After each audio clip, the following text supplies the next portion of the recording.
कमाल अख्तर साहब का बहुत बहुत स्वागत है द सेट टॉक में। माननीय मंत्री जी, आप मुझे बताओ, उत्तर प्रदेश के कितने परिवारों को नौकरी दे दी, कितने लोगों को रोजगार दे दिया। मैं कह रहा हूं ये सरकार गरीब लोगों से रोजगार छीनने का काम कर रही है। अच्छा सर, पीडीए क्या है? पीडीए एक ऐसा नारा है जो इस बार उत्तर प्रदेश और देश के अंदर सबसे ज्यादा उपेक्षित और सबसे ज्यादा पीड़ित है। बताया जाता है कि आजम खान से कमाल अख्तर साहब के राजनीतिक मतभेद है, क्या ये सच है?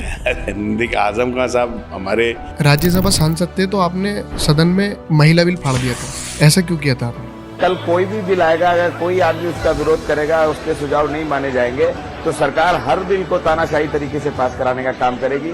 ये वक्फ बिल का इतना विरोध क्यों कर रहे हैं आप? साथियों के साथ कहता हूं कि समाजवादी पार्टी बिल का विरोध करती है, वोट पड़ेगा तो हम इसके खिलाफ वोट डालने जा रहे हैं। वो दिल्ली की हिस्ट्री है कि ऐसा किसी प्राइम मिनिस्टर ऑफ इंडिया का या प्रेसिडेंट ऑफ इंडिया उसका भी इस्तेमाल इतना बड़ा जामिया के अंदर नहीं हुआ। तो आपको पता था कि आप राज्यसभा जाने वाले हैं? मैंने कभी सपने में नहीं सोचा था कि मैं राज्यसभा के अंदर जाऊंगा। 2019 और 2024 हमें पता लगा है कि लोकसभा का सिंबल आपके पास है। सिंबल मेरे पास नहीं था। जी, क्या आप मानते हैं कि भारत में विपक्ष की मौजूदगी या विपक्ष कमजोर हुआ है? बिल्कुल नहीं मानता। हाँ, इतना जरूर है कि सरकार ने विपक्ष को दराने के लिए उजारी बिहारी निहारी ये नारा किसने दिया था और क्या थी इसके पीछे की वजह? नहीं, ये कोई राजनीति में अहम पदों पर रहे हैं, राज्यसभा सांसद रहे, पहली बारी में ही आप कैबिनेट मिनिस्टर बने, लेकिन फिर भी आप उजारी की चेयरमैन ही नहीं छोड़ते। मित्र तो होते हैं लेकिन दुश्मनों को भी होना बहुत जरूरी है। जी हाँ, ये राजनीति का पार्ट है। और जिस आदमी का विरोध नहीं होगा वो आदमी जिंदगी में राजनीति नहीं कर सकता। जिसने जो संघर्ष विरासत के अंदर मिला था, उस संघर्ष को अच्छी तरह बखूबी निभाने का काम इस देश के अंदर किया है, तो उसमें अगर कोई पहला नाम है तो उसका नाम है अखिलेश यादव जी।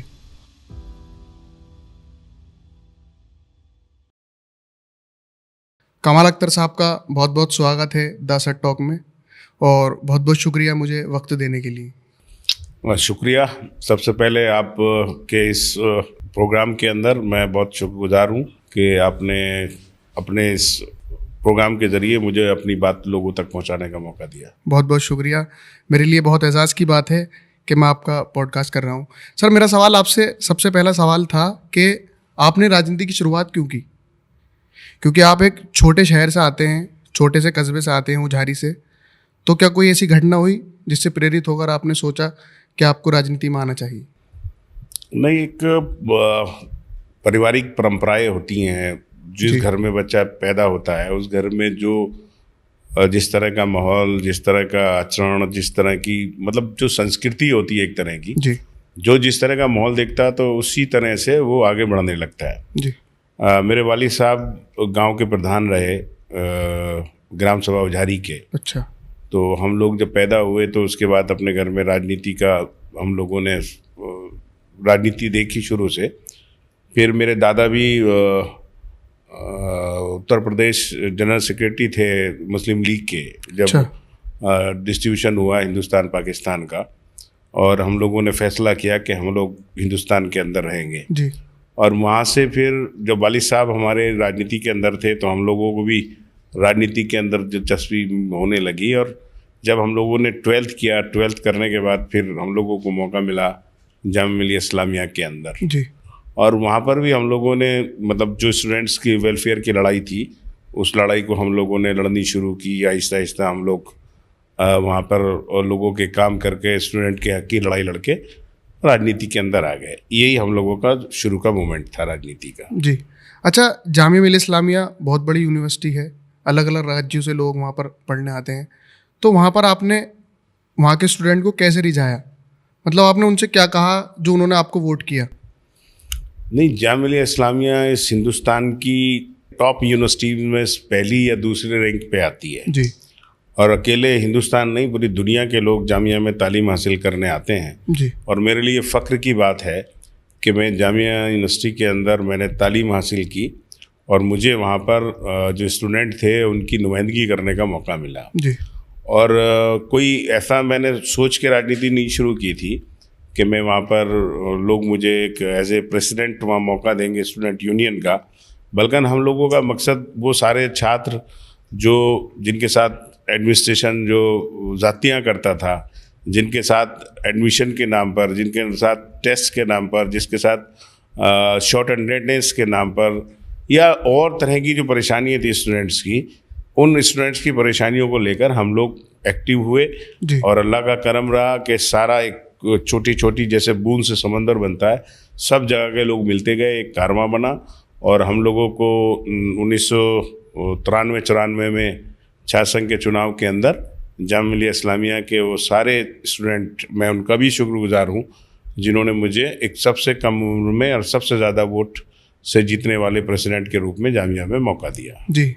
अच्छा, हम आपके बारे में जानकारी हासिल कर रहे थे तो एक बात और पता चली, जब आप जामिया का प्रेसिडेंट का चुनाव लड़ रहे थे तो वहाँ पर एक नारा बहुत फेमस हुआ था, उजारी बिहारी निहारी।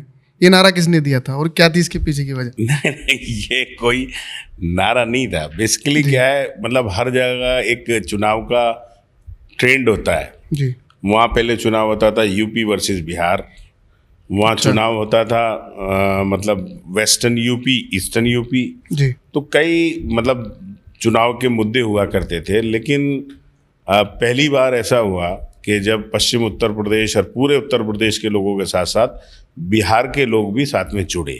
तो क्योंकि मैं जामिया में जब पढ़ता था तो उजारी के बहुत सारे हमारे स्टूडेंट थे जो जिनका एडमिशन जामिया के अंदर था, और वो अल्लाह का करम है वो सब लोग इतने एक्टिव थे जी। कि वो जिस डिपार्टमेंट में भी थे तो वो अच्छा लोगों से ताल्लुक़ रखते थे, उनके काम करते थे, तो उनका अपना अच्छा ग्रुप था। और जामिया में बिहार पहली बार ऐसा हुआ था मेरे इलेक्शन में कि बिहार और यूपी के लोग एक जगह थे। अच्छा। तो उजारी के लोग उसकी बड़ी मतलब अहमियत के साथ उन्होंने बड़ा हक अदा किया कि उन सबको जोड़ने में, जी। क्योंकि जामा मस्जिद का डिसाइडेड वोट होता था कि जामा मस्जिद के लोग जिसको चुनाव लड़ाते थे वो ज़्यादातर प्रेसिडेंट बनता था। जी। तो ये मेरे लिए खुशकिस्मती की बात थी। जब मैं चुनाव लड़ा तो वहाँ पर उजारी और बिहारी और आपके निहारी या जामा मस्जिद, जी। तो उन्हें निहारी बोलते थे। तो वैसे ही हम लोगों के जो दोस्त थे उन लोगों ने एक नारा मजाक में लगा दिया जी। कि उजारी बिहारी निहारी भाई भाई। तो अकेले उजारी या बिहारी या जामा मस्जिद नहीं, जी। मेरे लिए खुशकिस्मती थी कश्मीर के भी लोग थे, अफ़गानिस्तान के भी लोग थे, जो और मुल्कों के लोग थे, या यूपी के जितने भी ज़िले हैं उनके सारे लोग थे, या बिहार के लोग थे, बंगाल के लोग थे, केरला के लोग थे, पूरे देश और दुनिया के लोग जामिया के अंदर पढ़ते थे। और उन सब लोगों ने मेरा चुनाव लड़ाया और मैं खुशकिस्मत रहा कि मुझे उनकी नुमाइंदगी करने का मौका मिला। जी। मुलायम सिंह यादव जी से आपकी मुलाकात कहाँ हुई? जामिया में हुई थी? देखिए, हमारे यहाँ जब छात्र संघ होता है तो छात्र संघ के 2 फंक्शन होते हैं। अच्छा। एक छात्र संघ के उद्घाटन का फंक्शन होता है, एक छात्र संघ के विदाई का फंक्शन होता है। जी। तो जब हम लोगों के ओपनिंग फंक्शन था, जामिया का इनॉग्रेशन फंक्शन था, तो हम लोगों की जो कोर टीम थी, हम लोगों ने बैठा और हमने तय किया कि जामिया के अंदर हम लोग एक ऐसी शख्सियत को बुलाएं जिसने इस मुल्क के अंदर हमेशा सेकुलरिज्म की बात की हो, जी। जिसने इस मुल्क के अंदर हमेशा लोगों के लिए दबे कुचले पिछड़ों के लिए लड़ाई लड़ी हो। जी। हालांकि देश के अंदर उस टाइम कांग्रेस पार्टी की सरकार थी, जी। खुर्शीद आलम साहब चांसलर थे, और बड़े हम लोगों को ऑफ़र था कि आप लोग नरसिम्हा राव जी को अपने फंक्शन में बुलाइए, आपको हम लोग फला फैकल्टी दिलवा देंगे, आपको हॉस्टल दिलवा देंगे, आपको ये दिलवा देंगे। बड़े ऑफ़र, बड़े लालच थे। लेकिन हम लोगों ने तय किया कि हम लोग एक ऐसे नेता को अपनी यूनिवर्सिटी के अंदर बुलाएंगे जिसने इस देश की अंदर सेकुलरिज्म को बचाने के लिए, जो गंगा जमनी तहजीब है उसको बचाने के लिए अपनी कुर्सी दाव पे लगा दी हो।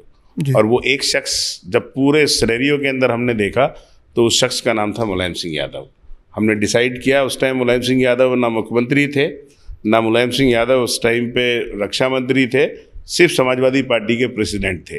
और हमने फैसला किया कि मुलायम सिंह यादव जी को जामिया के प्लेटफॉर्म के अंदर बुलाएंगे, जामिया यूनियन के प्लेटफॉर्म के अंदर बुलाएंगे।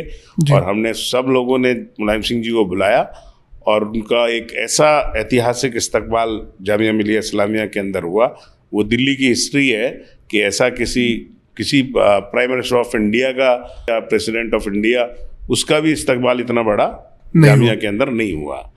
और उसी दिन से हम लोग मुलायम सिंह जी के साथ जुटे, मुलायम सिंह जी के साथ लड़े और उनकी पार्टी की हर संघर्ष में, पार्टी के हर लड़ाई के अंदर हम लोग मुलायम सिंह जी के साथ रहे और ये हम लोगों का सौभाग्य रहा कि उनका भी आशीर्वाद, उनका प्रेम भी हम लोगों के लिए रहा। यही मुलायम सिंह जी से हम लोगों की पहली मुलाकात थी। जी, अच्छा, आपने वहीं पर डिसाइड कर लिया था कि अब ये मेरी शुरुआत है राजनीति की, उनसे मिलने नहीं, के बाद? ऐसा तो नहीं, मतलब एक सोच थी हम लोगों की जी कि हम लोग इस देश में दो ही दूरी थी, एक कांग्रेस थी, एक गैर कांग्रेसी लोग थे। तो हम लोगों ने तय किया कि हम लोग कांग्रेस, क्योंकि 92 के बाद से एक माहौल देश के अंदर कांग्रेस के खिलाफ माहौल था जी, और क्योंकि मुलायम सिंह यादव इस उत्तर प्रदेश के अंदर, देश के अंदर 92 के बाद से एक सेकुलरिज्म के नायक बन के उभरे थे, तो हम लोगों ने उस दिन से तय किया कि हम एक ऐसे नेता की क़यादत में सियासत करेंगे जिसने इस मुल्क की इंसानियत को जिंदा रखा है, और उसमें मुलायम सिंह के अलावा कोई दूसरा नाम नहीं था। राज्यसभा से अक्सर लोगों की राजनीति का अंत होता है। नेता के आखिरी वक्त में जब उम्र हो जाती है तो उसको राज्यसभा सांसद कर भेजकर और उसकी राजनीति का अंत हो जाता है, लेकिन आपकी शुरुआत ही राज्यसभा सांसद से हुई, तो आपको पता था कि आप राज्यसभा जाने वाले हैं? मैंने कभी सपने में नहीं सोचा था जी कि मैं राज्यसभा के अंदर जाऊंगा, अच्छा, लेकिन मैं अपने नेता मुलायम सिंह यादव जी की सोच और उनकी अपने कार्यकर्ताओं के प्रति लगन और उनके अपने कार्यकर्ताओं के प्रति मतलब एक प्रेम को प्रदर्शित मुलायम सिंह यादव ने इस पूरे देश के नौजवानों को एक संदेश देने का काम किया जी कि मुलायम सिंह यादव जी की पार्टी के अंदर ऐसा नहीं है कि बहुत ज़्यादा सीनियर, अगर जुझारू नौजवान भी हैं तो उनको भी मौका मिल सकता है। जी, मेरा सौभाग्य था, मैंने कभी सपने में नहीं सोचा था मैं राज्यसभा के अंदर जाऊंगा। मैं 94 से मुलायम सिंह यादव जी के साथ राजनीति के अंदर लगा। 96 के अंदर मुझे युवजन सभा का राष्ट्रीय सचिव समाजवादी पार्टी के अंदर बनाया। फिर मैं लगातार, चाहे वो महाराष्ट्र हो, चाहे आसाम हो, चाहे बिहार हो, बंगाल हो, जहाँ भी पार्टी की जो एक्टिविटीज़ होती थी या पार्टी भेजती थी, हम लोग लगे रहे। और 98 में मुझे मुलायम सिंह यादव जी ने ऑल इंडिया प्रेसिडेंट बनाया समाजवादी युवजन सभा का। उसके बाद से हम लोग लगातार लगे रहे। 2002 में मुझे हसनपुर विधानसभा क्षेत्र में विधानसभा चुनाव लड़ने का मौका मिला, लेकिन 10 दिन में चुनाव लड़ा, लेकिन किन्हीं परिस्थितियों के अंदर मेरा टिकट 2002 में मेरा टिकट कट गया। और कटने के बाद फिर हम लोग नेताजी के साथ लगे रहे। 2004 में सरकार बनी, राज्यसभा के चुनाव आए, तो हम लोगों को मालूम भी नहीं था कि हम लोग राज्यसभा के अंदर जा रहे हैं कि अचानक एक दिन फ़ोन आता है जी, और हम लोगों से पेपर्स मांगे जाते हैं, हम लोग पेपर लेके जाते हैं और हमारा राज्यसभा के लिए डिक्रेशन हो जाता है। अच्छा, तो मैं कभी सपने में भी नहीं सोचा था, लेकिन मैं धन्यवाद दूंगा समाजवादी पार्टी का, अपने नेता स्वर्गीय मुलायम सिंह जी का, जी कि ये नौजवानों के लिए उनकी एक सोच थी और उन लोगों ने हम लोगों को मौका दिया और हम लोगों ने उस मौके को पार्टी को संघर्ष करके आगे बढ़ाने का काम किया। जब आप राज्यसभा सांसद थे तो आपने सदन में महिला बिल फाड़ दिया था, ऐसा क्यों किया था आपने? देखिए, समाजवादी पार्टी को लोग जो है महिलाओं की विरोधी कहते हैं जी, लेकिन मैं कहता हूँ समाजवादी पार्टी इस देश के अंदर पहली ऐसी पार्टी है कि जो महिलाओं के लिए हमेशा अच्छा सोच रखने वाली पार्टी है। जी लोगों ने इस तरह किया कि जिस टाइम बिल आया, महिलाओं का बिल आ रहा था, तो हम लोगों की मांग ये थी कि महिला, क्योंकि पिछड़ो वर्ग की महिला, दलित वर्ग की महिला और जो मुस्लिम वर्ग की महिलाएं हैं, क्योंकि मुसलमानों के लिए पर्दा कंपलसरी है, जो पिछड़े वर्ग की और दलित वर्ग की महिलाएं आज भी गांव के अंदर वो पर्दा करती हैं। जी, पर्दा करने का हमारे यहाँ दस्तूर है।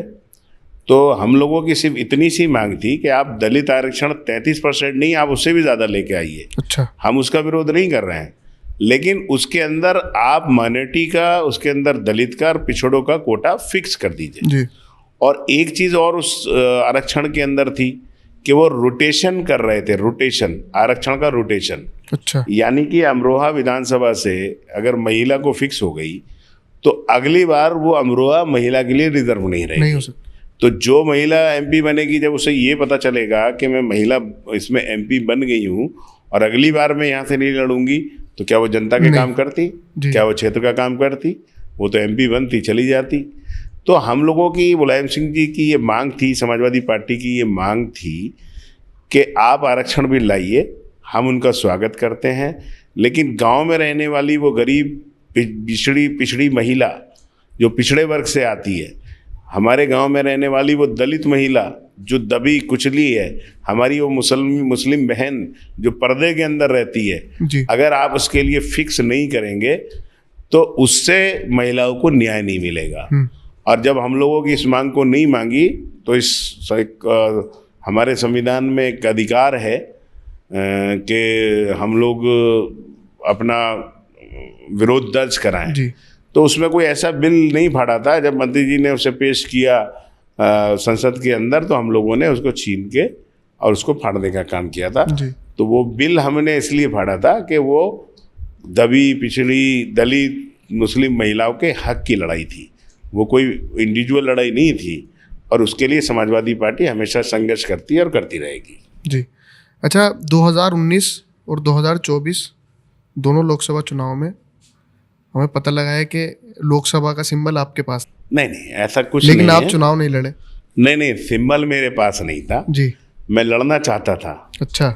मैं लड़ना चाहता था, मुरादाबाद से लड़ना चाहता था जी। लेकिन मेरा दुर्भाग्य है कि पार्टी का जो फैसला होता है वो हमारे लिए सर्वोपरि होता है। तो पार्टी ने नहीं समझा मुझे इस काबिल कि मैं चुनाव लड़ूं, और पार्टी ने जिन लोगों को टिकट दिया, हम लोगों ने पूरी शिद्दत के साथ उनका चुनाव लड़ाया। अब वो क्या परिस्थिति रही वो राष्ट्रीय अध्यक्ष जी जाने, हम लोग तो जो पार्टी का निर्देश होता है उसको पालन करने वाले लोग हैं। लेकिन इसमें कहीं कोई दो राय नहीं, हम लोग 2019 में भी चाहते थे कि लोकसभा चुनाव लड़ें, 2024 में भी चाहते थे जी। लेकिन जो किस्मत, उससे आगे कोई जा नहीं सकता। अच्छा, बताया जाता है कि आजम खान से कमाल अख्तर साहब के राजनीतिक मतभेद हैं, क्या ये सच है? देखिए, आजम खान साहब हमारे बड़े नेता हैं जी। उस देश की क़यादत करने वाले नेता हैं जिन्होंने हमेशा मुसलमानों की और वैसे अपने दबे कुचले लोगों की आवाज़ पार्टी के साथ मिलकर हमेशा उठाने का काम किया है जी। और इसमें भी कोई दो राय नहीं है कि आज अगर वो जेल में है तो सारा देश के लोग जानते हैं कि वो एक राजनीतिक द्वेष की वजह से झूठे मुकदमे उनके ऊपर सरकार ने लगाए हैं। जी। वो अलग चीज़ है कि परिवार में, घर में लोग रहते हैं तो कोई किसी को पसंद करता है, कोई नापसंद करता है, वो चलता है जी। लेकिन जहाँ तक सवाल है, वो हमेशा हमारे नेता थे, हैं और रहेंगे। तो ये पार्टी के लोग तरह तरह से अपने हित करने के लिए, साधने के लिए वो बड़े नेताओं के कान भरते रहते हैं। अच्छा। अब बड़े नेता कानों के कच्चे होते हैं तो बस यही लोग उसको कह दें कि साहब 36 का आंकड़ा है, 32 का आंकड़ा है। जी। तो हम लोग हमेशा आजम खान साहब को बड़ा मानते रहे, आगे भी मानते रहेंगे। तो ये इस तरह की अफवाह जो मेरे राजनीतिक विरोधी वो उड़ाते रहते हैं, इससे मेरे ऊपर कोई फ़र्क नहीं पड़ता है। जी। अखिलेश यादव जी से आपके संबंध कैसे हैं? अखिलेश यादव जी हमारे नेता हैं जी। और मैं तो बड़ा सौभाग्यशाली हूँ, अपने को खुशकिस्मत समझता हूँ कि एक युवा प्रभारी के तौर पे मुझे उनके साथ काम करने का मौका मिला। जी। एक प्रदेश अध्यक्ष के साथ काम करने का मौका मिला और एक राष्ट्रीय अध्यक्ष के रूप में उनके साथ काम करने का मौका मिला। जी। और मैं कोशिश करता हूँ कि मेरे अध्यक्ष की तरफ से जो निर्देश आदेश पार्टी की तरफ से मुझे हों तो मैं उन्हें अच्छी तरह से पूरा करूँ। जी। एक नेता और कार्यकर्ता का जो संबंध है वही मेरा अखिलेश यादव जी से संबंध है। जी। अखिलेश यादव जी को और नेताओं से अलग क्या बात बनाती है? ऐसा क्या है अखिलेश यादव में जो वो और नेताओं से अलग है आपकी नज़र में? देखिए, मैं तो सिर्फ इतना कह सकता हूँ, अखिलेश यादव इसलिए अलग हैं कि अखिलेश यादव जी हमेशा जो एक विरासत उनको मिली थी, जी। जो नेताजी एक अपनी काम सौंप के गए थे, उस काम को अखिलेश यादव ने बखूबी उत्तर प्रदेश के अंदर पूरा करने का काम किया। जी। इस देश में बहुत बहुत बड़े नेता थे, बड़े बड़े नेता रहे, लेकिन जो वो सौंप के गए अपने पीछे वालों को, तो उन्होंने कभी उसको पूरा करने का काम नहीं किया। तो मैं अगर ये कहूँगा कि इस देश के अंदर कोई नेता है जिसने अपने राष्ट्रीय अध्यक्ष का, जिसने अपने पिताजी का, जिसने जो संघर्ष जो उनको विरासत के अंदर मिला था, उस संघर्ष को अच्छी तरह बखूबी निभाने का काम इस देश के अंदर किया है, तो उसमें अगर कोई पहला नाम है तो उसका नाम है अखिलेश यादव। जी। तो अखिलेश यादव ने उस संघर्ष को लगातार जो नेताजी सौंप के गए थे आगे बढ़ाने का काम किया, और हम लोगों को पूरा विश्वास है कि जो नेताजी का सपना है उसको ज़रूर अखिलेश यादव पूरा करने का काम करेंगे।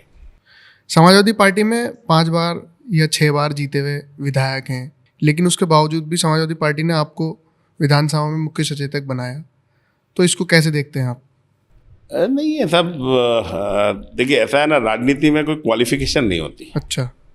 राजनीति में ये नहीं है कि साहब MA पास आदमी ही विधानसभा का चुनाव लड़ सकता है, जी, या PhD ही जो है वो पार्टी का मुख्य सचेतक बनेगा या मंत्री बनेगा। PhD एक पार्टी और समाज और पार्टी की जो लिए काम करने वाले लोग हैं, जो पार्टी की लाइन पे चलने वाले लोग हैं, वो उन लोगों को पार्टी मौका देती है। पार्टी ने ये समझा कि कमाल अख्तर इस काम को बखूबी कर सकता है, जी, तो पार्टी ने मुझे मौका दिया। मैं तो यही समझता हूँ कि हम लोग खुशकिस्मत हैं कि अखिलेश जी ने हम लोगों को सदन को संचालित करने के लिए ये जिम्मेदारी दी, और मेरी कोशिश है कि मैं उस जिम्मेदारी को अच्छी तरह से निभाऊं। जो उनकी सोच है उसको पूरा करने के लिए हम लोग पूरा प्रयास करते हैं कि एक टीम वर्क है, उसमें मेरे कई साथी हैं, हम सारे लोग मिलके अपनी जो विपक्ष की भूमिका उसको अच्छा करने का पूरा प्रयास करते हैं। जी, आपने बोला अभी कि भूमिका अच्छी तरह से निभा रहे हैं। अभी देखा गया है कि आप विधानसभा में बड़ी मुखरता के साथ में बहुत मुखर होकर अपनी बात रखते हैं, तो आपको डर नहीं लगता सत्ता से? क्यों? भारतीय जनता की सरकार इसमें नहीं, लोग कहते हैं कि इसमें डरने का क्या काम है? हम कोई चोरी डाका तो डाल नहीं रहे। जी, जनता ने हमें किस लिए भेजा सदन में, या पार्टी ने किस लिए जिम्मेदारी दी है कि जो जनता के मुद्दे हैं उन मुद्दों को सरकार के प्रति हम लोग ईमानदारी और पूरी मुखरता के साथ रखें, जी, और वही काम हम करते हैं। भाई डर तो उसको लगेगा ना जो बेईमान हो, डर उसको लगेगा जो गलत हो। भाई अगर जनता की आवाज़ उठाने के लिए हमें विधानसभा के अंदर हमारी उत्तर प्रदेश के हमारे कांट विधानसभा क्षेत्र के लोगों ने भेजा है, जी, अगर वहाँ की सड़कों के लिए, उत्तर प्रदेश की स्वास्थ्य सुविधाओं के लिए, बेरोजगारी के लिए, उत्तर प्रदेश के अंदर जो पानी की किल्लत है उसके लिए, जो बढ़ता हुआ नगर पालिका, नगर पंचायतों या उसके अंदर आने वाले समय में टैक्स है उसके लिए, महंगाई के लिए, इस सारी चीज़ों पे अगर हम लोग जनता की बात सरकार तक नहीं पहुंचाएंगे तो सरकार निरंकुश हो जाएगी। तो ये इसलिए हम लोगों को जिम्मेदारी दी है, और हम लोग पूरी जिम्मेदारी निभाते रहें और आगे भी निभाने की कोशिश करेंगे। जी। अच्छा, 2027 में 27 का सत्ताधीश कौन होगा? तैयारी चल रही है आप? देखिए, हमने क्या कहा, जो आज की परिस्थितियाँ हैं, जी, परिस्थितियाँ ये है कि जो नफरत की राजनीति है वो ज़्यादा समय तक चलने वाली नहीं है। आज सबसे बड़ा मुद्दा है बेरोजगारी। मतलब एक कोड़ की तरह से पूरे देश के अंदर, एक दीमक की तरह से अगर कोई चीज़ देश को मतलब खोखला कर रही है तो बेरोजगारी है। अगर आज बढ़ते हुए अपराध हैं, अगर आज बढ़ती हुई आत्महत्याएं हैं, तो उसके पीछे अगर कोई चीज़ है तो वो है बेरोजगारी। जी। मेरा कोई बच्चा है, मैं अपने बच्चे को, या कोई भी आदमी अपने बच्चे को अपने सारे एफर्ट करके पढ़ाता लिखाता है। किस लिए पढ़ाता है? कि भाई वो पढ़ लेगा, उसे नौकरी मिलेगी, नौकरी मिलने के बाद वो घर परिवार चलाने वाला मिलेगा, उसके घर में बेटियां हैं उनकी शादी कराएगा, उसके परिवार को आगे बढ़ाएगा। लेकिन जब सरकार सारी नौकरियों को आउटसोर्सिंग कर देगी, जब सरकार नौकरियां निकालेगी ही नहीं, जो बाबा साहब ने संविधान दिया है उसके आरक्षण को आउटसोर्सिंग के नाम पे ख़त्म कर देगी, तो नौजवानों के सामने क्या रास्ता बचेगा? या तो अपराधी बन जाएं, और अपराधी नहीं बनते हैं तो जाके वो अपने साथ डिप्रेशन में आके आत्महत्या जैसे कदम उठा लें। तो ये बेरोजगारी का मुद्दा है, महंगाई का मुद्दा है। जो जिस किसान ने हम लोगों को अर्थव्यवस्था को बचाने का काम कोविड काल में किया, उस किसान के लिए कोई सुविधा नहीं सरकार दे रही। खाद महंगा हो गया, बिजली महंगी हो गई, जुताई महंगी, गहाई महंगी, बुआई महंगी, ढुलाई महंगी, हर चीज़ महंगी, लेकिन गन्ने का रेट नहीं बढ़ेगा, खाद का रेट बढ़ जाएगा, दवाई का रेट बढ़ जाएगा, तो किसान पूरी तरह से बेकार है। तो ये सारे मुद्दे जनता के सामने, और एक बार धर्म का मामला चल गया, 2 बार चल गया, तो अगर आज महंगाई है तो पूरे उत्तर प्रदेश का हर हिंदू, मुसलमान, सिख, ईसाई त्रस्त है। जी। अगर स्वास्थ्य सुविधाएं बेकार हैं, अगर इस पूरे हसनपुर के अंदर आप ले लो, पूरे अमरोहा के अंदर ले लो, पूरे मुरादाबाद के अंदर ले लो, मुरादाबाद में मेडिकल कॉलेज नहीं है, अमरोहा में मेडिकल कॉलेज नहीं है, बड़े बड़े हॉस्पिटल हैं, कोई गरीब आदमी बीमार हो जाए तो उनके पास अपनी ज़मीन बेच के, घर बेच के इलाज कराने के अलावा कोई साधन नहीं है। जी। सरकार ने क्या कर रखा, बड़े बड़े उनसे टाई अप कर रखा है। तो ये सारे मुद्दे जनता के सामने हैं और हम लोगों को पूरा विश्वास है कि 2027 में इस उत्तर प्रदेश के सत्ताधीश अखिलेश यादव ही होंगे। हसनपुर विधानसभा आपके लिए क्या है? क्योंकि आपने अपना पहला चुनाव हसनपुर विधानसभा से लड़ा और आपकी राजनीति की शुरुआत भी हसनपुर से ही हुई है, तो किस तरह से देखते हैं आप हसनपुर विधानसभा को? एक होती मातृभूमि जी। एक होती कर्म भूमि। जी। तो अब ऐसा है ना, जो मातृभूमि है वो तो हमेशा मातृभूमि रहेगी। जी। और कर्म भूमि वो होती है कि जहाँ आदमी काम करता काम। है। तो मैं जो कहता हूँ, मेरा जो रिश्ता हसनपुर से है वो मातृभूमि वाला है। मैं कहूँ दुनिया में मैं कहीं भी रहूँ, जो आखिर होगा तो मुझे यहीं आना पड़ेगा। तो मेरा कहने का मतलब है कि हम लोग जहाँ भी रहते हैं ईमानदारी के साथ, निष्ठा के साथ, मुझे कांट की जनता ने मौका दिया, मैं पूरी शिद्दत के साथ कांट की जनता के लोगों की सदन में भी आवाज़ उठा रहा हूँ। जिस स्तर पे विकास कराना चाहिए उस स्तर पे उसका विकास के लिए भी काम करता हूँ। मुझे दिल्ली से काम करना हो दिल्ली से भी करता हूँ, उनके इलाज की बात करनी हो वो भी करता हूँ, उनके टैक्स की बात करनी वो भी करता हूँ, क्योंकि उन लोगों ने मोहब्बत के साथ मुझे चुना है। तो मैं उनकी एहसान को सारी ज़िंदगी याद रखूँगा और सारी ज़िंदगी उनका एहसान उतारता रहूँगा, क्योंकि उन्होंने बिना मिले बिना सोचे मुझे इतनी बड़ी जीत दिलाने का काम किया। मैं हमेशा उनका एहसानमंद हूँ, एहसानमंद रहूँगा। और जहाँ तक ये बात रही, तो मातृभूमि है, यहाँ जो भी लड़ेगा तो हम लोग उसको लड़ाने का काम करेंगे। तो यही रिश्ता मेरा हसनपुर से है और हमेशा जब तक मैं जिंदा हूँ हमेशा रहेगा। अच्छा, राजनीति में अहम पदों पर रहे हैं, राज्यसभा सांसद रहे, 2012 में आप पहली बार चुनाव लड़े, विधानसभा गए, पहली बारी में ही आप कैबिनेट मिनिस्टर बने, लेकिन फिर भी आप उजारी की चेयरमैन ही नहीं छोड़ते। मैंने आपको जवाब दिया ना, कोई आदमी कहे कि तुम बड़े हो गए अब माँ को छोड़ दो, तो माँ को थोड़ी छोड़ दूंगा। वही है, तो मैं उजारी की जनता का बेपनाह शुक्रगुजार हूँ और हमेशा रहूँगा। वो तो मेरी माँ है। MP, MLA, विधायक, सांसद, ये चीज़ अलग है। उजारी से मेरा माँ का रिश्ता, वो मेरी मातृभूमि है। तो मैं जब दुनिया का अलविदा कहने का टाइम होगा तो मैं आऊँगा कहाँ? उजारी में आऊँगा ना। अच्छा। तो माँ की खिदमत तो सारी ज़िंदगी बच्चा करेगा, तो उसे कभी छोड़ ही नहीं सकता। माँ बेटे का रिश्ता कभी ख़त्म नहीं हो सकता है। जी। वो बात अलग है कि माँ वाले कभी लात वात मारे, वो बात अलग है लेकिन वो माँ बेटे का रिश्ता है, वो हमेशा रहेगा, उसे कोई हटा नहीं सकता। तो जारी तो हमारे लिए एक तरह से माँ के दर्जा रखने वाली चीज़ है। वो मैं पहले भी आपको बता चुका हूँ। आपके 2 बेटे हैं, लेकिन आपके बड़े बेटों को अक्सर विधानसभा में या आपकी गैर मौजूदगी में देखा जाता है, वो भी आपकी तरह से ही क्षेत्र में घूमते हैं, तो क्या वो भी राजनीति में, उनकी राजनीति की शुरुआत होने वाली, क्या एंट्री है उनकी? देखिए ऐसा है ना, जब परिवार होता है तो परिवार में जिम्मेदारियां होती हैं। जी। कुछ पारिवारिक जिम्मेदारियां भी होती हैं और कुछ क्षेत्रीय जिम्मेदारियां भी होती हैं। जी। अब दोनों जिम्मेदारियों को निभाना ज़रूरी होता है। अब उसे कोई राजनीति में लाना या राजनीति में इंट्रोड्यूस करना मान ले तो वो गलत है। अच्छा। अगर कहीं मुझे लखनऊ में जाना है, किसी मीटिंग के अंदर जाना है, पार्टी के किसी काम से जाना है, और बहुत जिम्मेदार आदमी के यहाँ पे जिस आदमी ने मेरे राजनीति में मुझे बढ़ाने का काम किया, राजनीति में मुझे मजबूत करने का काम किया, उसके परिवार में कोई शादी ब्याह या कोई बुरा वक्त होता है, तो मेरे पास क्या रास्ता बचता है?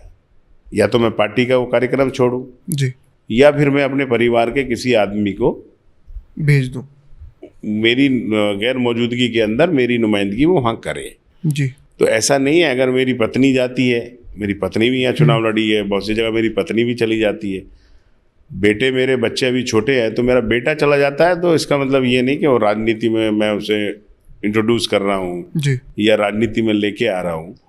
वो अलग बात है कि जब राजनीति का समय आता है, संघर्ष आदमी करता है, सीखता है। जैसे हम लोग अपने घर में राजनीतिक होती देखी, जी तो कोई ज़रूरी नहीं है कि अभी मैं नहीं समझता मेरे बेटे की इच्छा राजनीति करने की है, जी तो आगे जो भी उसकी इच्छा होगी करेगा। जी।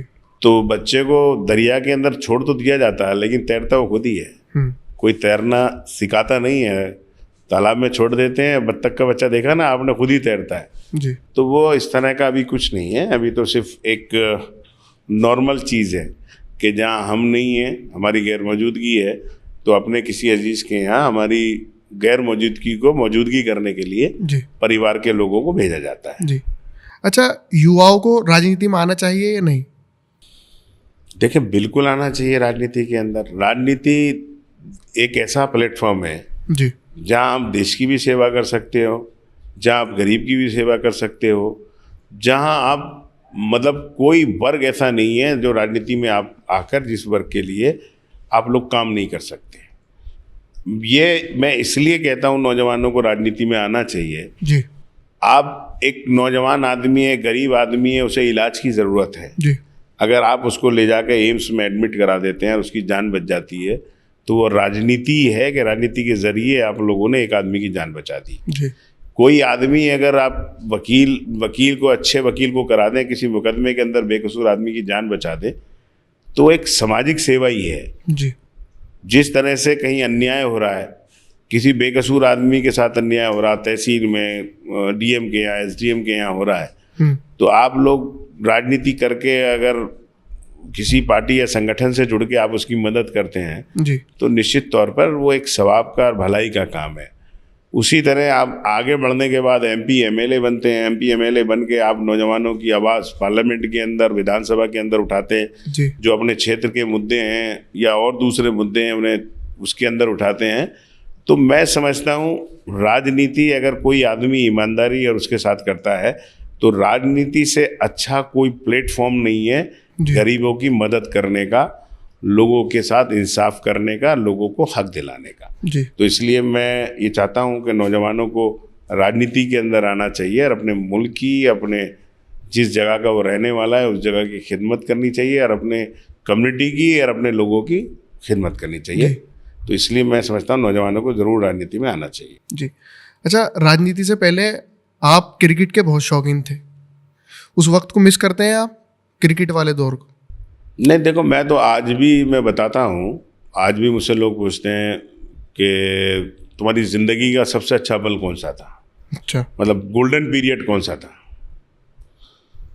तो हम लोग एमपी भी रहे, एमएलए भी रहे, मंत्री भी रहे, चेयरमैन भी रहे और आज विधायक भी हैं। संगठन में भी काम किया, बड़े बड़े जगह हम लोगों ने कई विदेशों में भी जाने का, मतलब डेलीगेशंस के अंदर मौका मिला। लेकिन जो एक पीरियड था 92-98 जी या 84 to 98, वो जो पीरियड था जिसमें हम लोग क्रिकेट भी खेलते थे, जिसमें हम लोग पढ़ते भी थे, जिसमें हम लोग यूनिवर्सिटी में भी रहे, छात्र संघ में भी रहे, जिसके अंदर हम लोग, मतलब वो जो पीरियड था वो लाइफ का गोल्डन पीरियड था। अच्छा, तो हम लोग किसी भी पद पे रहें, उस लाइफ को हमेशा मिस करते हैं। जी बहुत सारे हमारे दोस्त हैं और ऐसा भी नहीं है, अगर हम राजनीति में हैं तो उस टाइम के जो हमारी मित्र मंडली थी, क्या वो जामिया की मित्र मंडली हो, क्या वो क्रिकेट की मित्र मंडली हो, छात्र संघ की मित्र मंडली हो, या पार्टी के अंदर जो हमने संगठन में काम किया, वो हमारे सारे लोग हों, वो अगर किसी दूसरी पार्टी में भी चले गए हैं, लेकिन आज हम लोगों के साथ कभी कोई वक्त अच्छा बुरा आता है तो उसी तरह से साथ खड़े रहते हैं। और आज हम अगर यहाँ पे इस स्टेज में हैं तो उन लोगों का भी बड़ा योगदान है। जी तो यकीनी तौर पे वो क्या क्रिकेट हो, क्या कबड्डी हो, क्या कुश्ती हो, क्या तालाब में तैरना हो, वो सब चीज़ें हमेशा ज़िंदगी के हर मोड़ पे मिस हम लोग करते हैं। जी। अच्छा सर, राजनीति में दोस्त होता है कोई? नहीं होते, बहुत सारे दोस्त होते हैं राजनीति में। मैं समझता हूँ अगर दोस्त नहीं हो तो कोई आदमी राजनीति नहीं कर सकता। अच्छा, हाँ, अगर आपका विरोधी ना हो तो आपको काम करने की प्रेरणा नहीं मिलेगी। जितना बड़ा नेता होगा उतने बड़ा विरोधी होंगे, और जिस आदमी का विरोध नहीं होगा वो आदमी जिंदगी में राजनीति नहीं कर सकता। विरोध ही हमें राजनीति करने की प्रेरणा करता है।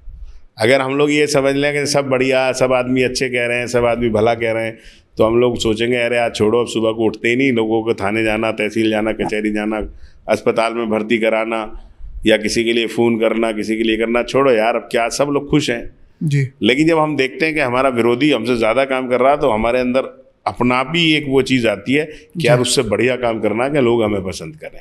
जी। तो मित्र तो होते हैं लेकिन दुश्मनों को भी होना बहुत ज़रूरी है। जी। हाँ, ये राजनीति का पार्ट है। अगर आपके विरोधी नहीं होंगे, दुश्मनी, राजनीति में कोई दुश्मनी जाति नहीं होती है, अच्छा। सिद्धांतों की, उसूलों की राजनीति है। राजनीति में ये नहीं है कि मैं आपके डंडा मारूं, आप मेरे डंडा मारें, आपके मैं झगड़ा करूं, मैं झगड़ा करूं, नहीं, आपकी विचारधारा अलग, मेरी विचारधारा अलग, ये लड़ाई होती है जी।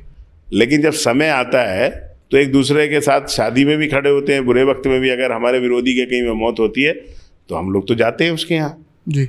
कोई विरोधी अगर हमारी दावत करे अपनी बेटे बेटी की शादी, वहाँ पे भी जाते हैं, क्योंकि वो एक जीवन का पहलू है। और जहाँ राजनीति की बात आती है तो हमारे उसूल, हमारे सिद्धांत, हमारा नेतृत्व, हम समाजवादी विचारधारा के लोग हैं।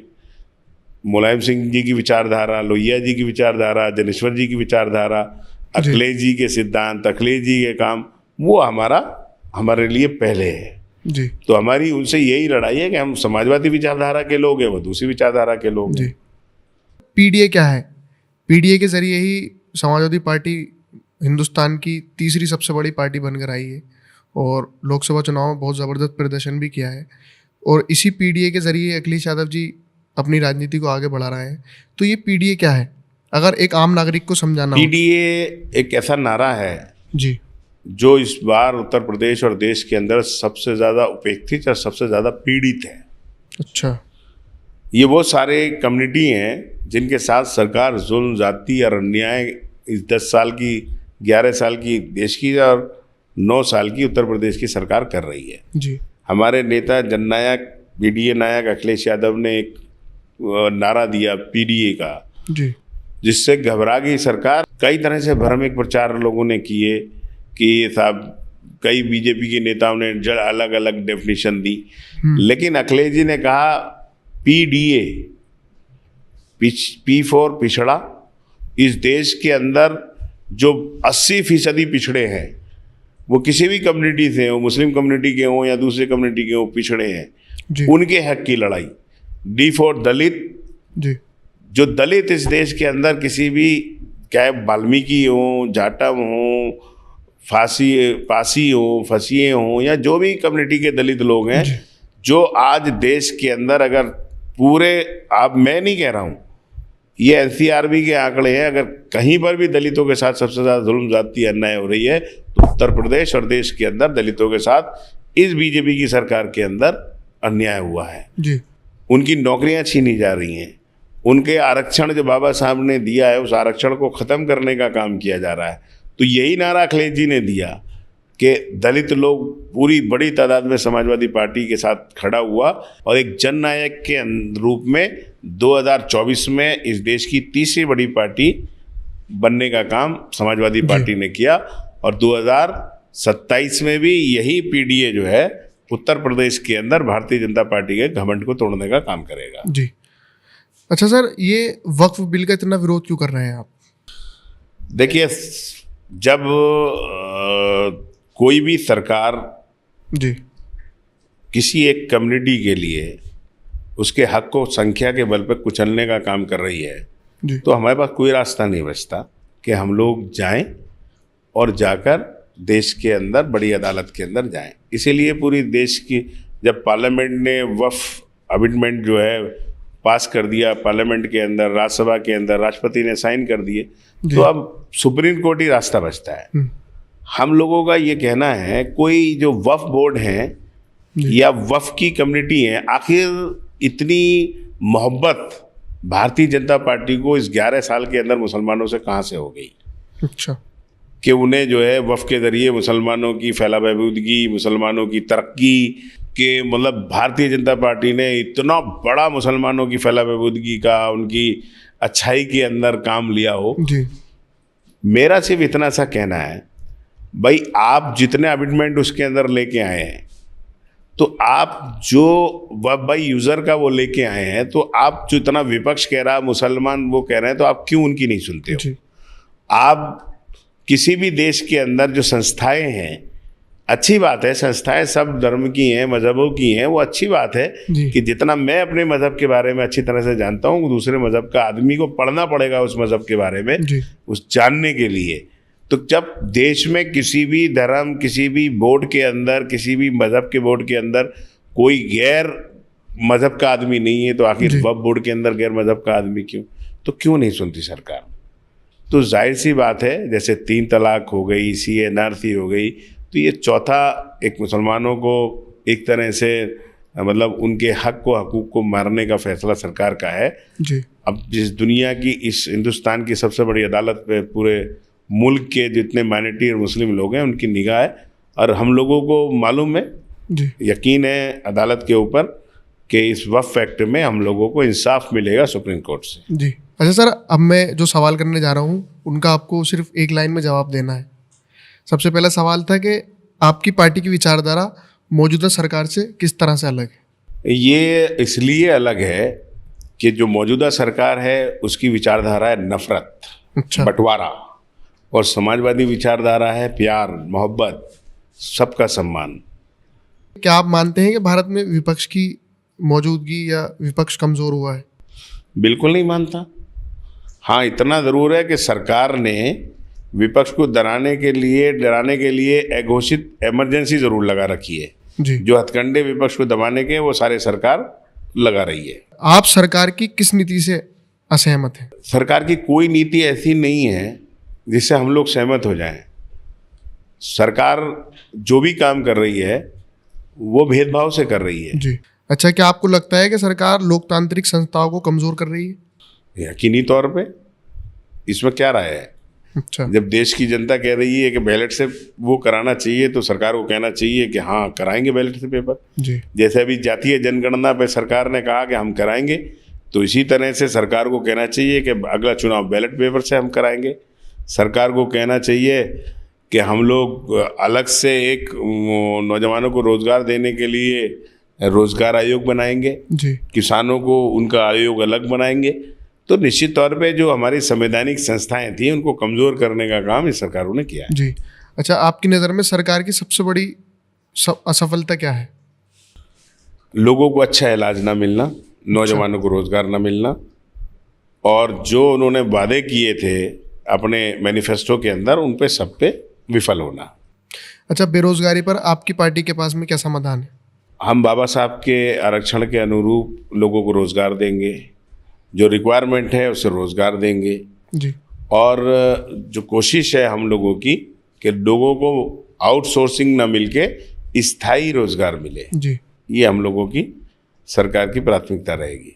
अच्छा सर, आप अखिलेश यादव जी के 9 रत्नों में से एक हैं, ऐसा कहा जाता है। अब कोई कुछ भी कह ले, लेकिन मैं समझता हूँ जो समाजवादी पार्टी के करोड़ों कार्यकर्ता हैं, जी उन करोड़ों कार्यकर्ताओं में से एक कार्यकर्ता मैं भी हूँ। जी। अच्छा, आप अपने मुखालिफों से कैसे निपटते हैं? क्योंकि राजनीति में मुखालिफत तो ज़रूर होती है और आपसे मतभेद भी होंगे लोगों के, तो आप किस तरह से उन्हें ट्रीट करते हैं? देखिए, पहले तो मैं किसी से ज़ाती मुखालफत नहीं मानता। अच्छा कोई मुझसे माने वो अलग बात है। दूसरी बात ये है कि मैंने तुमसे कहा जी कि मुखालिफ जो है अगर किसी का नहीं होगा तो वो आदमी उस शिद्दत से काम नहीं करेगा। जी मुखालफत होना इसलिए ज़रूरी है कि आदमी को काम करने की प्रेरणा मिलती है, उसे आगे बढ़ने के लिए मतलब आदमी को एक वो मिलता है कि यार वो कर रहा, मैं उससे बढ़िया करूं, जी कंपटीशन। जी तो लोग गलत कहते हैं कि साहब वो मुखालिफ को कोई नहीं निपटा सकता, आपका काम मुखालिफ को निपटाता है। जी। तो मैंने हमेशा ये कोशिश की कि मैं अच्छा करूं, उनसे अच्छा करूं और जनता के दिल में जगह बनाऊं। तो ये ऊपर वाले का करम और समाजवादी पार्टी नीति, मेरे नेता की अखिलेश यादव जी के काम, और हम लोगों को उन्हें आगे बढ़ाना, जी। विरोधी अपना आप निमट गए। 2024 मौजूदा वक्त में और 90s के वक्त में, दोनों वक्त में बहुत फ़र्क है क्योंकि अब सोशल मीडिया आ गई है। तो उस वक्त की राजनीति में और इस वक्त की राजनीति में आप क्या फ़र्क देखते हैं सोशल मीडिया की वजह से? देखिए, सोशल मीडिया से अच्छा भी है और बुरा भी है। जी एक ज़माना हुआ करता था कि जब दिल्ली और लखनऊ के अंदर जो सरकारें या दुनिया के अंदर कोई फैसले हुआ करते थे किसी के हक के, किसी के नुकसान के, तो गांव में पता चलते चलते उन्हें महीनों लग जाता था जब तक वो पूरा नुकसान कर जाता था। लेकिन अगर आज कोई अमेरिका में या दिल्ली के अंदर या लखनऊ के अंदर सरकार फैसला लेती है तो जिस मिनट फैसला लेती है करोड़ों लोगों को अगले मिनट पता चल जाता है। ये सोशल मीडिया है। लेकिन ये भी सच है कि अगर किसी झूठ को सच बनाना है जी तो वो भी सोशल मीडिया के लिए सोशल मीडिया ही है, और किसी सच को झूठ बनाना है तो वो भी सोशल मीडिया ही है जी। तो फ़र्क तो है। सोशल मीडिया का प्लेटफॉर्म बहुत बड़ा प्लेटफॉर्म है। अगर आज पूरी मीडिया जिस तरह से सरकार के गुणगान करती है, तो अगर सोशल मीडिया नहीं होती तो यकीनी तौर पर सरकार की विफलताओं को और सरकार के बुरे कामों को नहीं दिखाया जाता जी। तो ये भी सोशल मीडिया है। तो परिवर्तन तो बहुत आया है जी। अच्छा, अगर आप राजनीति से एक हफ्ते के लिए या कुछ वक्त के लिए रेस्ट लें तो आप क्या करेंगे? सबसे ज़्यादा क्या पसंद करेंगे आप राजनीति से अलग हटकर? देखिए, राजनीति एक ऐसा इस दौर के अंदर एक ज़माना हुआ करता था कि चंद लोग राजनीति करते थे जी। बड़े घरों के लोग, जी राजा महाराजा, ये लोग राजनीति करते थे।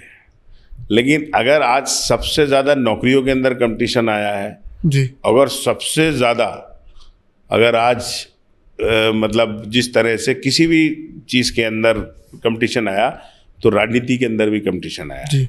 अगर आप 15 दिन के लिए कहीं गायब हो गए तो उस दौर में जितने भी एक्टिविटीज़ होने वाली क्षेत्र के अंदर हैं या अगर आपने क्षेत्र को खाली छोड़ दिया जी तो निश्चित तौर पर वो शिकायत के तौर पे आपके सामने आएंगी जी या किसी ना किसी विरोध के रूप में आपका सामना करेंगी। जी। तो इसलिए आप कहीं भी दुनिया के किसी कोने में भी जाते हो तो लगातार आपको संपर्क तो बनाना ही पड़ेगा।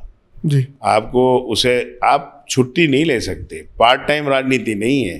अच्छा। अब जो लोग पार्ट टाइम राजनीति करते हैं वो अब तो फुल फ्लैश राजनीति है। अच्छा। आपने जगह खाली की, दूसरा तैयार बैठा है।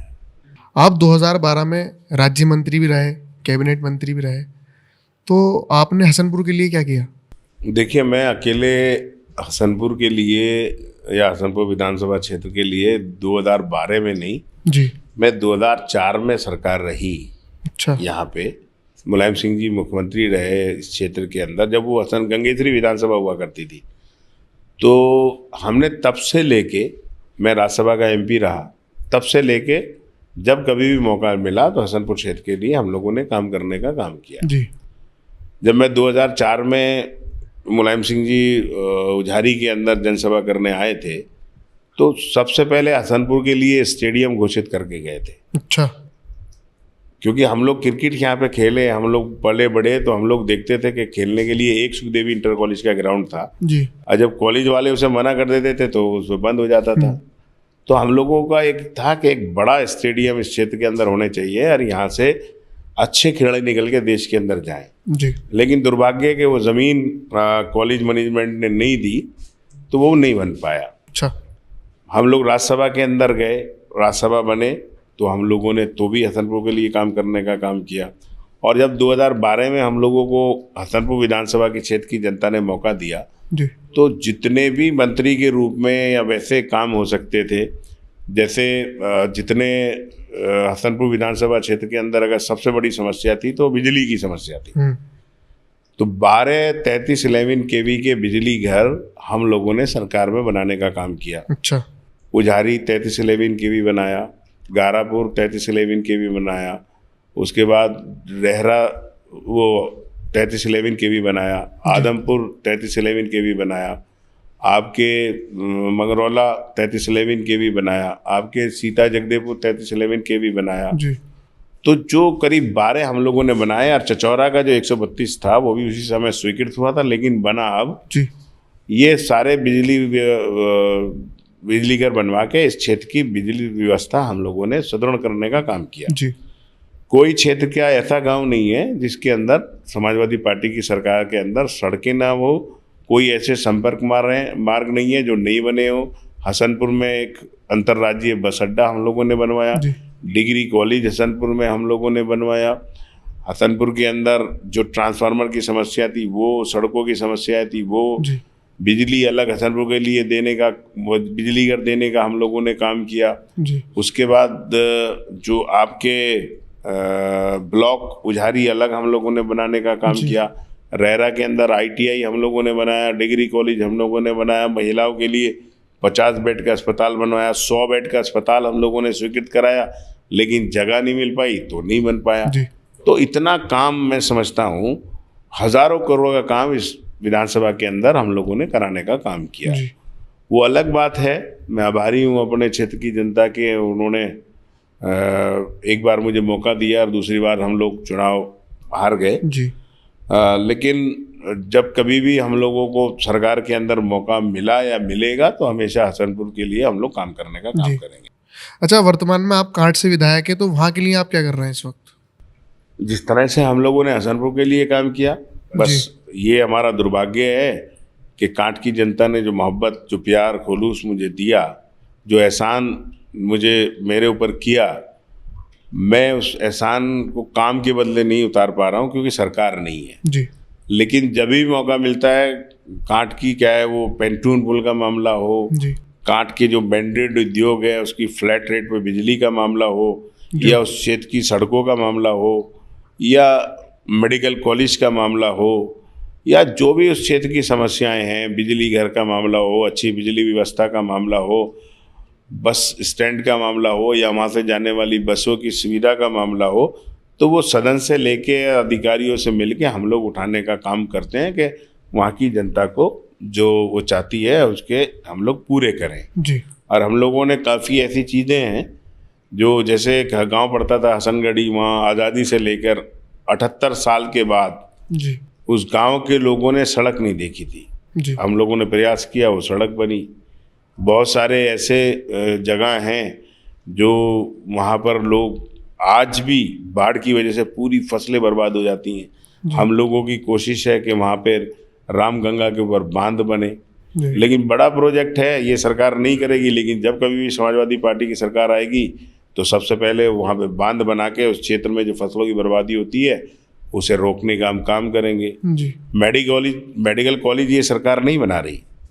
जिस मेडिकल कॉलेज से टाई अप किया है वो मेडिकल कॉलेज इतना ज़्यादा रेटों पे इलाज करता है जैसे प्राइवेट अस्पताल हो। जी लेकिन या तो ये सरकार, हम लोग लगातार मांग कर रहे हैं बनाए, ये नहीं बनाती तो जिस दिन समाजवादी पार्टी की सरकार बनेगी तो मुरादाबाद के अंदर सबसे पहले मेडिकल कॉलेज बनवाने का काम हम लोग करेंगे। जी क्योंकि मुरादाबाद सबसे ज़्यादा फॉरेन करेंसी जनरेट करता है। अच्छा। पीतल नगरी, एक्सपोर्ट का पूरा काम, क्योंकि सबसे ज़्यादा दमे के मरीज, सबसे ज़्यादा जो ब्रास का काम होता है उससे ज़्यादा जो मजदूर है, लाखों मजदूर उसमें काम करता है।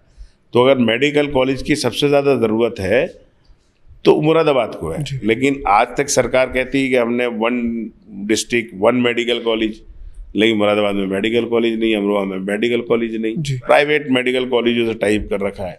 जी तो ये काम हम लोग काट के लिए भी कर रहे हैं और सरकार में अगली बार 27 में मौका मिला तो काट क्षेत्र का नक्शा बदलने का काम करेंगे। जी अच्छा सर, एक आखिरी सवाल मेरा आपसे था कि आप अपनी फैमिली को किस तरह से टाइम देते हैं, क्योंकि पूरा वक्त तो आप राजनीति में रहते हैं, तो उनकी शिकायतें रहती हैं आपसे? नहीं, शिकायतें तो रहती हैं जी, और फैमिली एक ऐसा पार्ट है लाइफ का जो आदमी चाह के भी नहीं छोड़ सकता। जी तो शिकायत तो टाइम जितना भी दे दो वो कम ही कम है, लेकिन फिर भी मेरी कोशिश रहती है उसमें से मैं अपने बच्चों के लिए, बीवी के लिए, माँ बाप के लिए टाइम निकालूं।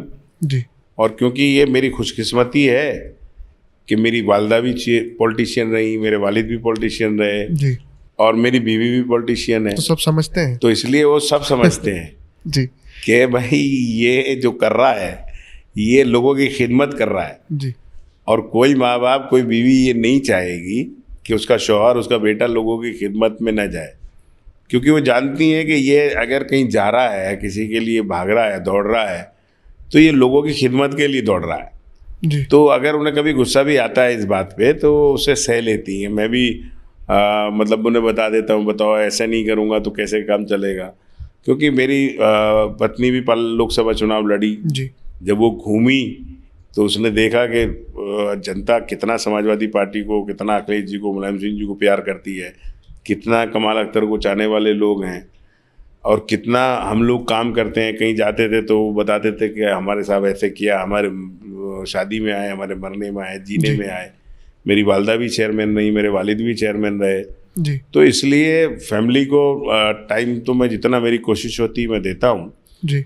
लेकिन मेरे परिवार को मुझसे शिकायत नहीं रहती कि अगर मैं नहीं भी दे पाया तो वो खुशी के साथ खुश रहते हैं, क्योंकि वो खुद भी जानते हैं, क्योंकि खुद भी इस फील्ड में है तो अच्छी तरह से जानते हैं कि भाई ये कम टाइम मिला तो किस लिए मिला। जी, चीज़ें समझते हैं। अच्छा, एक थोड़ा कंट्रोवर्शियल क्वेश्चन है कि आप अपने परिवार में, अपने बच्चों में सबसे ज़्यादा किससे मोहब्बत करते हैं?